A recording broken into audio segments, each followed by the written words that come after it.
नमस्कार भावी शिक्षकांनो, अभियोग्यताधारकांनो, math with Suraj sir या आपल्या चॅनलमध्ये आपल्या सर्वांचे सहर्ष स्वागत. विद्यार्थी मित्रांनो, पवित्र पोर्टल शिक्षक भरती ही सुरू झाली आहे आणि लवकरच आपल्याला प्राधान्यक्रम हे अवेलेबल होणार आहे. 20 जुलैपर्यंत जाहिराती अपलोड करण्यासाठी मुदतवाढ भेटलेली आहे आणि त्यानंतर आय थिंक ही शेवटची जाहिरात अपलोड करण्यासाठी असावी, मुदतवाढ असावी असं मला वाटतं. त्यानंतर जर प्राधान्यक्रम 10-15 दिवसात चालू झाले तर विद्यार्थी मित्रांनो, प्राधान्यक्रम देत असताना कोणत्या महत्त्वाच्या गोष्टी आहे हे आपल्याला ध्यानात ठेवल्या पाहिजे. प्राधान्यक्रम देताना कोणता सिक्वेन्स आपल्याला ध्यानात ठेवायचा हे जर कळलं तर खऱ्या अर्थाने आपल्याला प्राधान्यक्रम व्यवस्थित देता येईल आणि शिक्षक भरतीमध्ये आपली निवड होण्याचे चान्सेस हे खूप मोठ्या प्रमाणात होतील. मग विद्यार्थी मित्रांनो, जर प्राधान्यक्रम आपल्याला द्यायचे असेल तर ते कोणत्या सिक्वेन्सने द्यायचे, कोणती सिक्वेन्स महत्त्वाची आहे प्राधान्यक्रम देताना हे जर आपल्याला कळलं तर खऱ्या अर्थाने शिक्षक भरतीमध्ये आपला फायदा होणार आहे. तर विद्यार्थी मित्रांनो, आपल्या मॅथ विथ सूरज सर या चॅनलमध्ये पुन्हा एकदा आपलं सहर्ष स्वागत. तर आपण बघूया की प्राधान्यक्रम देताना कोणत्या ज्या गोष्टी आहे, कोणते जे क्रम आहे, कोणता जो उतरता क्रम आहे, जो आदर्श उतरता क्रम आहे, तो प्राधान्यक्रम देताना आपल्याला ध्यानात ठेवायचा आहे. तो क्रम आता आपण बघूया. तर विद्यार्थी मित्रांनो, इथं तुम्ही बघू शकता की शिक्षक भरतीमध्ये जर आपल्याला प्रेफरन्स येत असताना आपल्याला मिक्स असे प्रेफरन्स येतात. विद्यार्थी मित्रांनो, झेडपीच्या शाळा असतील, महानगरपालिकेच्या असतील, परत नगरपालिकेच्या असतील, BMCच्या असतील, त्याचबरोबर ज्या काही खाजगी संस्था असेल ज्या विदाऊट इंटरव्ह्यू येतात त्या शाळा असतील, ह्या सर्व शाळा आपल्याला मिक्स आपल्या प्राधान्यक्रमानं आपल्या क्वालिफिकेशननुसार आपल्याला प्रेफरन्स येत असतात. विद्यार्थी मित्रांनो, आणि हे प्रेफरन्स आल्यानंतर ते प्रेफरन्स असाईन कसे करायचे, अरेंज कसे करायचे, तर एक आदर्श उतरता क्रम मी तुम्हाला सांगतो. जर आपले मार्क थोडेफार चांगले आहे विद्यार्थी मित्रांनो, तर आपण सर्वात आधीच प्रेफरन्स देताना आपल्याला सर्वात आधी जे पसंतीक्रम आहे तो आदर्श पसंतीक्रम आणि त्याचा उतरता क्रम कसा लावायचा विद्यार्थी मित्रांनो मी तुम्हाला सांगतो. तर सर्वात आधी तुम्हाला प्रेफरन्स देताना सर्वात आधी ध्यानात ठेवायचं आहे की आपल्याला प्रेफरन्स हे सरकारी शाळांना द्यायचे आहे.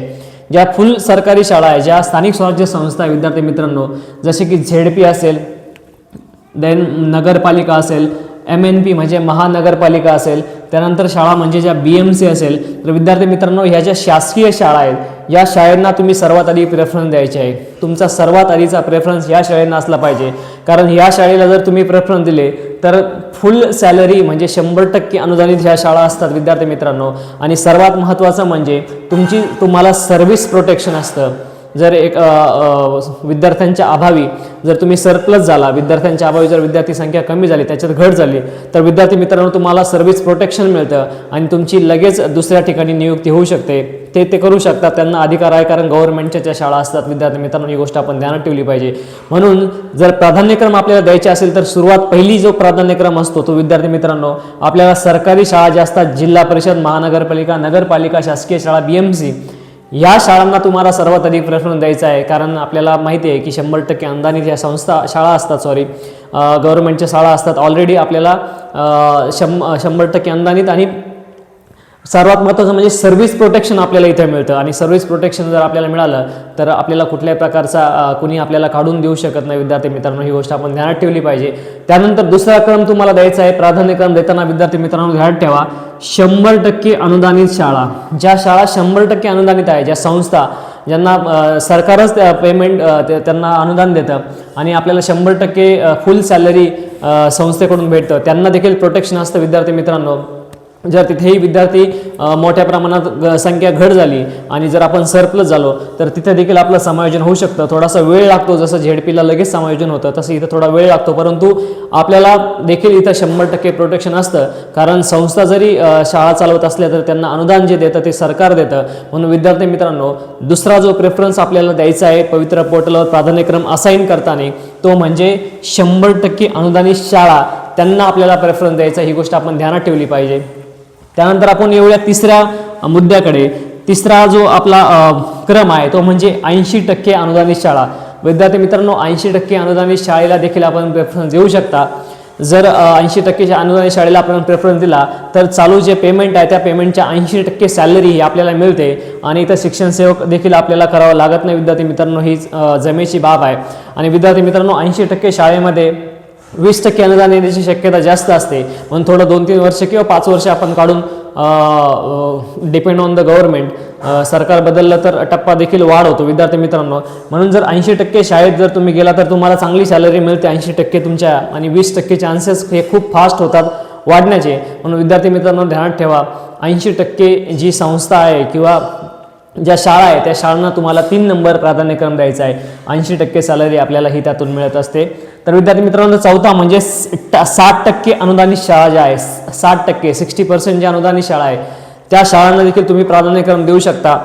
परंतु 80% आधी आहे, त्यानंतर 60%, 40% अशा टप्प्यानुसार जे अनुदान आहे, टप्पा अनुदान असलेल्या शाळा आहे त्यांना देखील तुम्ही प्राधान्यक्रम देऊ शकता. 60% अनुदानित शाळेमध्ये आपल्याला 60% पगार हा पूर्ण पगाराच्या 60% पगार हा आपल्याला फिक्स पगार मिळत असतो आणि त्यानंतर तो टप्पा वाढीची देखील शक्यता असते आणि ते डिपेंड ऑन मी तुम्हाला सांगितलं की गव्हर्नमेंट त्याच्या पॉलिसीनुसार डिपेंड होतं.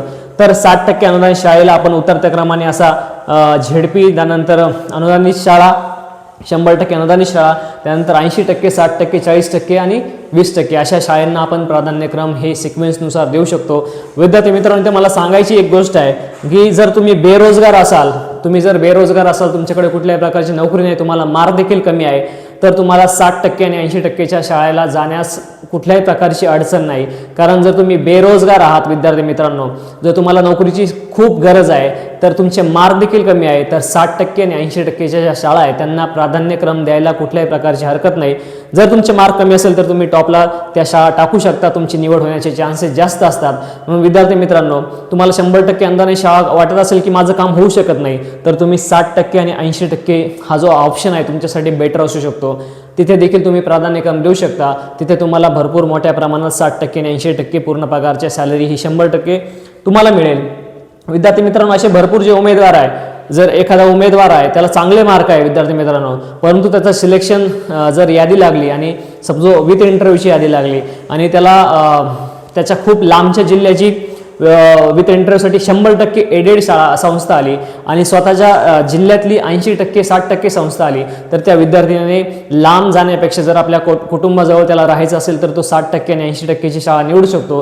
कारण दूरवर जाऊन 100% जी संस्था आहे तिचे 100% 3 वर्षापर्यंत शिक्षण सेवक आपल्याला करावं लागेल, त्यानंतर आपल्याला पगार चालू होईल. परंतु जर 60% आणि 80% जर आपल्या जिल्ह्यात मिळत असेल, आपल्या कुटुंबासोबत आपल्याला राहायला मिळत असेल, तर आपण 80% आणि 60% ह्या संस्थेला पर्याय 100% दिला पाहिजे. तर ही गोष्ट आपण लक्षात ठेवली पाहिजे. जर आपण बेरोजगार असाल तर 60% 80% बेटर ऑप्शन आहे. त्यानंतर जी महत्त्वाची गोष्ट म्हणजे जर आपली जवळ जर 80% आणि 60%च्या शाळेला जर नियुक्ती होत असेल तर आपण त्याला प्राधान्यक्रम हे दिले पाहिजे असं मला वाटतं. प्रत्येकाचं मत वेगवेगळं असू शकतं. तुमचं मत काय हे तुम्ही मला कमेंटमध्ये नक्कीच वळा. परंतु मला असं वाटतं जर तुम्ही अशा प्रकारे जर प्रेफरन्स दिले तर हे तुमच्यासाठी फायदेशीर ठरेल आणि योग्य ठरेल. तर विद्यार्थी मित्रांनो, त्यानंतर जर ह्या संस्था तुम्हाला निवडायची असेल 60% किंवा 80% किंवा 100% अनुदानित संस्था जर तुम्हाला 1:3 या रेशोनुसार जर 3 संस्था आल्या विद्यार्थी मित्रांनो, तर त्यामध्ये तुम्हाला सर्वात आधी संस्थेची पार्श्वभूमी बघावं लागेल. ती संस्था कशा प्रकारची आहे, ते तिथलं वातावरण बघावं लागेल, तुमचं डिस्टन्स बघावं लागेल, तुमच्या गावापासून ते डिस्टन्स किती आहे आणि सर्वात महत्त्वाचा विद्यार्थी मित्रांनो, त्या शाळेमध्ये पटसंख्या किती आहे. 60% आणि 80%च्या ज्या शाळांना ती समायोजनाची गॅरंटी नसते विद्यार्थी मित्रांनो. ह्या ज्या शाळा असतात 60% आणि 80%, याला जर आपलं समायोजन हे खूप कठीण आहे. मी त्याच्यावर नक्कीच माहिती घेईल की इथं समायोजन होतं की नाही. परंतु तुम्हाला काय वाटतं, तुम्ही देखील सांगा, समायोजन हे पॉसिबल आहे का 60% आणि 80%ला जर आपण सरप्लस झालो तर. विद्यार्थी मित्रांनो, तिथे जाऊन तुम्हाला सर्वात महत्त्वाची पार्श्वभूमी, त्या संस्थेचे जे संस्था चालक आहे किंवा जे मॅनेजमेंट आहे ते कसं आहे, त्यांचे स्वभाव कसे आहे, विद्यार्थी मित्रांनो तिथली पार्श्वभूमी कशी आहे, तिथली विद्यार्थ्यांची पटसंख्या किती आहे, आसपास विद्यार्थी आहेत का, म्हणजे जेणेकरून आपण देखील प्रयत्न करून विद्यार्थी त्या शाळेत आणू शकतो. ही महत्त्वाची गोष्ट आहे. तिथलं वातावरण कसं आहे, तुम्हाला ते वातावरण सूट होणार की नाही, ह्या देखील गोष्टी आपण बघणं महत्त्वाचं असतं विद्यार्थी मित्रांनो. म्हणून ध्यानात ठेवा विद्यार्थी मित्रांनो, प्राधान्यक्रम देत असताना तुमचा जो उतरता क्रम असतो तो उतरता क्रम मॅक्झिमम हा उतरता क्रम कोण फॉलो करेल, ज्याला चांगले मार्क आहे विद्यार्थी मित्रांनो. जर तुम्हाला छान मार्क्स आहे टेटमध्ये आणि तर तुम्हाला जर चांगले मार्क आहे तर तुम्ही हा क्रम ध्यानात ठेवू शकता. सरकारी शाळा, ZP, NP, MNP, BMC आणि शासकीय शाळा. त्यानंतर आहे 100% अनुदानित शाळा, ज्या खाजगी संस्थेच्या असतात त्या शाळा आपण देऊ शकतो प्राधान्यक्रम. अशा भरपूर खाजगी संस्था आहे ज्या आता विदाऊट इंटरव्ह्यूला देखील येणार आहे, त्या देखील तुम्ही देऊ शकता. त्यानंतर 80% अनुदानित शाळा आपल्याला द्यायच्या आहे. त्यानंतर आपल्याला 60% ज्या अनुदानित शाळा आहे त्यांना आपल्याला प्रेफरन्स द्यायचे विद्यार्थी मित्रांनो. आणि त्यानंतर आपल्याला विचार करायचा आहे की ह्या शाळांना जे मी प्रेफरन्स देतोय ते माझ्या दृष्टीने चांगलं आहे का, ज्या संस्थांना मी प्रेफरन्स देतोय ते माझ्या दृष्टीने चांगलं आहे का, तिथलं वातावरण चांगलं आहे का, तिथलं मॅनेजमेंट कसं आहे, तिथली विद्यार्थी संख्या सर्वात महत्त्वाची आहे, विद्यार्थी संख्या तिथे पुरेशा प्रमाणात आहे का, या गोष्टीचा सारासार विचार करूनच प्राधान्यक्रम द्या. हा सिक्वेन्स ध्यानात ठेवा. या सिक्वेन्सने जर तुम्ही चांगल्या प्रकारे प्राधान्यक्रम दिले तर तुमची निवडीची शक्यता देखील चांगली असते. कारण आता फक्त 100 प्राधान्यक्रम आपल्याला विदाऊट इंटरव्ह्यूसाठी द्यायचे आहे आणि 50च प्राधान्यक्रम आपल्याला विथ इंटरव्ह्यूसाठी द्यायचे आहे. म्हणून ह्या गोष्टीचा अभ्यास असणं महत्त्वाचं आहे. बरेचसे असे जे आपले अभियोग्यताधारक आहेत ते नवीन आहे, त्यांना मागच्या भरतीचा एक्सपिरियन्स नाही, त्यांच्यासाठी हा खास व्हिडिओ आहे. हा सिक्वेन्स ध्यानात ठेवा. जर तुम्हाला चांगले मार्क असेल तुमची लागण्याची शक्यता खूप आहे. जर तुम्हाला कमी मार्क असेल तर याचा उतरता क्रम देखील तुम्ही खालून वर जाऊ शकता. 80%, 60%, 100% अनुदानित आणि देन ZP हा देखील क्रम तुम्ही लावू शकता. म्हणून विचार करा, ठरवा कोणत्या सिक्वेन्सने तुम्हाला जायचं आहे. व्हिडिओ कसा वाटला त्याबद्दल नक्कीच प्रतिक्रिया द्या. तुमचे काही प्रश्न असेल तर ते कमेंट बॉक्समध्ये नक्की कळवा. चॅनलला अजूनही तुम्ही सबस्क्राईब केलं नसेल तर कृपया सबस्क्राईब करा. प्रेफरन्स कशी द्यायचे, कशी असाइन करायचे हा व्हिडिओ आपण रोज टाकणार आहोत. तर विद्यार्थी मित्रांनो नक्की चॅनलला सबस्क्राईब करा आणि फॉलो करायला विसरू नका. तोपर्यंत धन्यवाद. थँक्यू.